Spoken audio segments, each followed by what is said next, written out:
এক মেয়ে তার মাকে জিজ্ঞেস করলো যে মা, আমাদের কি শখ আহ্লাদের কোনো দাম নেই? আমাদের কি শখ আহ্লাদ কখনো পূরণ হবে না? মেয়ে বললো, আরে পাগলি, কি বললি? তুই বড় হবি, তোর বিয়ে হবে, তোর প্রত্যেকটা শখ আহ্লাদ তোর স্বামী পূরণ করবে। মেয়েটা অপেক্ষা করলো স্বামীর জন্য। মেয়ে যখন বড় হলো, মেয়েটা স্বামীকে বললো বিয়ের পরে যে স্বামী, আচ্ছা আমাদের মেয়েদের জীবনে কি কোনো শখ আহ্লাদের কোনো দাম নেই? স্বামী বললো, আরে তুমি কি পাগলি? তুমি এখন বিয়ে করেছো, বউ হয়েছো, তোমার বাচ্চা হবে, বাচ্চাকে মানুষ করবা, তোমার ছেলে তোমার শখ পূরণ করবে। মেয়ে অপেক্ষা করলো, ঠিক আছে, হয়তোবা আমার সন্তান আমার শখগুলো পূরণ করবে। ছেলের মা হলো, একদিন সন্তানকে বললো, আচ্ছা বাবা, আমাদের মেয়েদের শখের কি কোনো দাম নাই?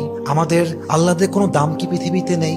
সন্তান বলছে, মা তোমার কি মাথা খারাপ? তোমার বয়স হয়ে গিয়েছে, তোমার এক পা কবরে ঢুকে গিয়েছে, তুমি এখন আল্লাহ বিল্লাহ করবা, কবরের ফিকির করবা। তখন মেয়েটা বুঝতে পারলো যে আসলে পৃথিবীতে নারীদের শখ বলতে কিছু নেই। পৃথিবীটা নারীদের আহ্লাদ পূরণের জায়গা নয়। নারীদের প্রথম এবং শেষ ঘর কবর ছাড়া আর কিছুই হতে পারে না। ঠিক কিনা বলেন?